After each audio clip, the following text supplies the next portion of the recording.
What's good, everyone? OJ here. Welcome back to another video. And today we're going to be talking about how Capcom with Monster Hunter Rise showed Sega and ATLUS and kind of the rest of the industry that they made a costly mistake not investing large-scale resources on the Nintendo Switch years ago. So let's talk about this because there are nuances to this. I do think that Square Enix is one of the exceptions to this video, along with a couple other developers here and there. But when it comes down to it, Capcom was one of the few, and I want to focus in on that and kind of the relation to Sega and ATLUS. But Capcom was one of the few multiple years ago that said, we're not going to do just a simple port on the Nintendo Switch. We're not going to do just something simple. We're going to actually go in with our biggest and best engine and actually make something unique for the system. When everyone was saying, give us ports from PlayStation, give us 25 frames per second stuff, give us kind of shoddy things here and there, I'll deal with it portable. And yes, that's awesome. Everybody does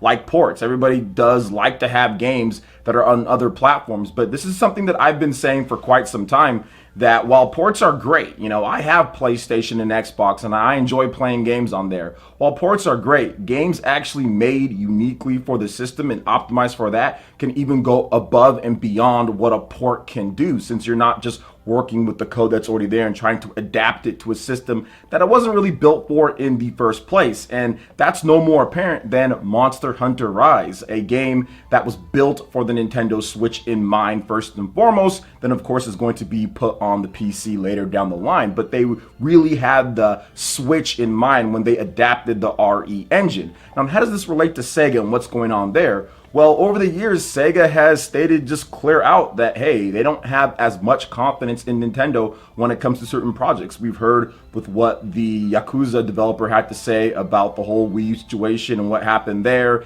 and why they're not really trusting them or trusting Nintendo with the Yakuza or even the Switch. Now, he did kind of say that his words were taken out of context and it wasn't exactly what he was trying to say. But either way, obviously, they're not really caring to put Yakuza or other major franchises that they do have or building something unique for the platform. Now, this all goes back to, I think a lot of you guys are probably thinking this, is ATLUS and what's going on with Persona. Now, remember, Sega owns ATLUS. So at the end of the day, it's Sega's call on what happens with or not with the franchises and everything. But it's very clear when you look at stuff here, right? Now, look at Monster Hunter Rise. That game has sold 5 million units plus and rapidly rising. The sales necessarily aren't slowing down. They're still going very strong. Yes, there's a dip in terms of from the hype from the beginning, but it's still selling at the top of the charts pretty much in every single region.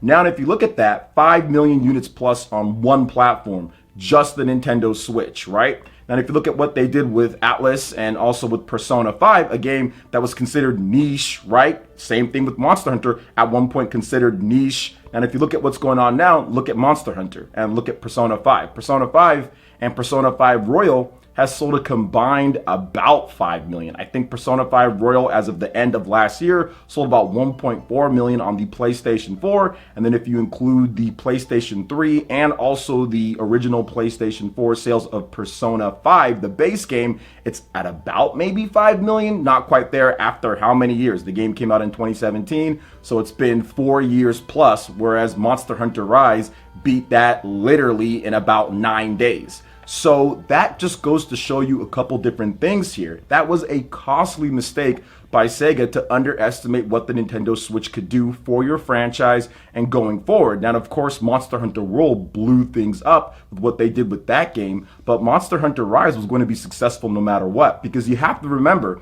this didn't happen afterwards with Monster Hunter Rise. They didn't start working on Monster Hunter Rise after Monster Hunter World came out. They were working on Monster Hunter Rise before Monster Hunter World came out, as they were adapting the RE engine. So that's the thing. They had the confidence and they had the determination, even before that they knew Monster Hunter Rise was going to be a big hit, that the Nintendo Switch can get its own game, they can invest a heavy amount of resources into it and make sure that it plays as good as it can for the platform that it's on. That is a risk that Sega was not willing to take with Persona. That was a risk that Sega was not willing to take with any of their other major franchises that they do have. Now, they do have some other games, right? They have Persona 5 Strikers. They have Sonic Mania. They do have some stuff on the Nintendo Switch. They have some classic games here and there, don't get me wrong, but they took no real risks with supporting the Nintendo Switch. And Capcom just proved to everybody that that was a costly mistake. Now, we've had some great ports from Western developers, right? We've seen some stuff they've tried, but none of them have actually said, we're going to put a main team on actually working on the Nintendo Switch and create something for that platform with a high budget, the AAA type of moniker that people like to put out there, because that's exactly what Monster Hunter Rise is. There's one exception with Square Enix. Dragon Quest XI-S, that was a version of the game that was built for the Nintendo Switch. That was not a port of the PlayStation 4 version. That was not a port of the 3DS version. They actually made it for the Switch within Unreal Engine, and you saw the results of that game. You also saw the sales of that game. This is the most popular Dragon Quest game ever made at this point, and the Nintendo Switch was a big part of those sales, with great Japanese sales and great worldwide sales as well. And now we're seeing that again with Monster Hunter Rise. There's plenty of port studios that do a great job, and I don't want to diminish their work and kind of what they're doing. I don't want to make it seem as if we shouldn't get those, but I do think that we are definitely lacking when it comes to Nintendo Switch in games built specifically for the system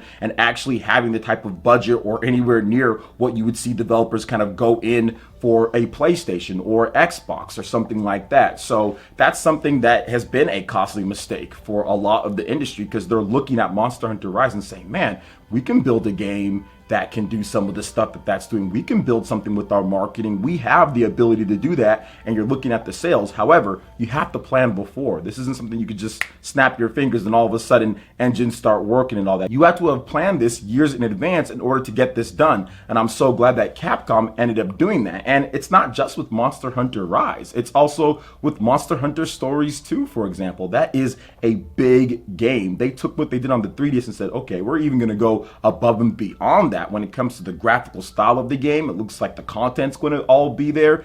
It is looking absolutely phenomenal. So Capcom decided to make that commitment, and they were the ones who did get Nintendo to put more RAM into the system to make it better specs. So they said, hey, we're going to do this. I want to get it done. Now, there is Koei Tecmo. I do want to make sure that I give them a shout out, but they don't necessarily make games as big as what we see like with Dragon Quest or also with Monster Hunter Rise or even like Persona or something like that. But they've been supporting the Switch since day one. They got their engines adapted and everything, and they're still a great partner to Nintendo. And of course, they've been supporting the Nintendo Switch with like Attack on Titan and their Samurai Warriors and Dynasty Warriors and all that. So that's awesome from Koei Tecmo. But we'll see going forward. I think that this will be a wake-up call with a lot of developers when it comes to Monster Hunter Rise. I think that a lot of developers are saying, wait a minute here, like you can have this type of big AAA style of game on only the Nintendo Switch and actually get some work done. So I think this bodes well, not only for right now and what developers are planning, but also of course for the future too. So I do think that we could see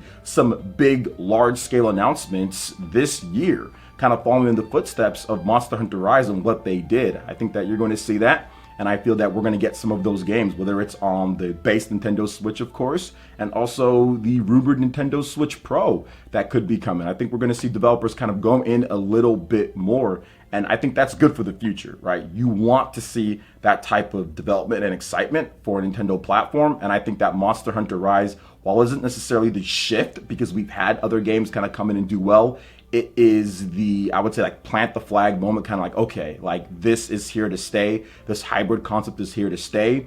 And you either get on board with it and what they're doing because of the install base and the fans and everything, or you lose out on millions, if not billions of dollars over the next 5 to 10 years, right? So I think that that's what Monster Hunter Rise kind of shows, that you need to start now. Like, okay, we didn't really support, we didn't do anything before, but you need to start now. And it kind of takes me back to the video that I did. Sega, and I wouldn't trust them completely, or I wouldn't trust exclusive Persona and everything, because I do feel that Persona has the ability to be like a Monster Hunter, right? It's considered niche. They've had some success. They've sold 5 million or so. Persona 5 is doing well. That's not bad, but it has the ability to sell 10 million. It really does. Persona is that good. However, they need the right platform, the right marketing, and the right drive to get that done. And I don't see that happening without them saying, hey, we're going to make a commitment to the millions upon millions of hardcore, Nintendo fans out there that love to play games portable and also on the TV with what the Switch has done. They have to make that shift. Just like Capcom said, hey, you know what? We've got people that love Monster Hunter, we'll get that to them on PlayStation and Xbox, but we also have a big base of people that love to play games portably here domestically in Japan, and then of course overseas. So we're going to get Monster Hunter Rise done. We're going to get Monster Hunter Stories 2 done, which is a turn-based RPG, and I think that game's going to do very well. So Sega definitely missed out by not making that same commitment. I think they missed out on millions upon millions of dollars, probably hundreds of millions of dollars, and not having something bigger in the line of Persona, even if it was a separate, not Persona 5, but a separate Persona game built for the Nintendo Switch, and not Persona Q3, but an actual mainline Persona game built for the Switch. They missed out because they could have had amazing sales like this and been in a better position.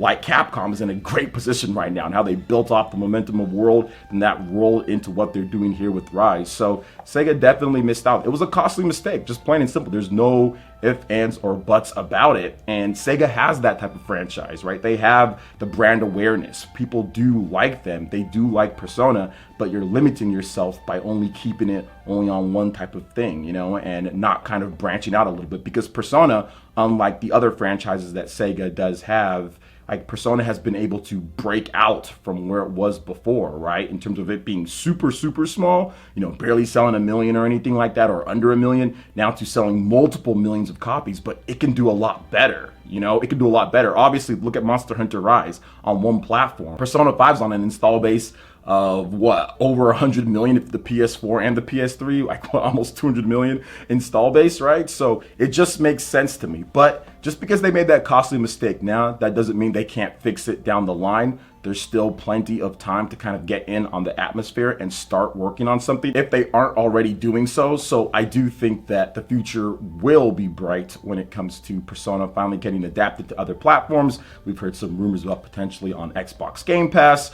We saw what Persona 4 Golden that was on Steam. So it's already kind of moving along a little bit. So I do expect there to be some news on that front. Maybe this year or maybe next year at some point down the line. So what are your thoughts on this when it comes to Capcom kind of showing the industry how it's done with the RE engine on Nintendo Switch and the amazing sales of Monster Hunter Rise?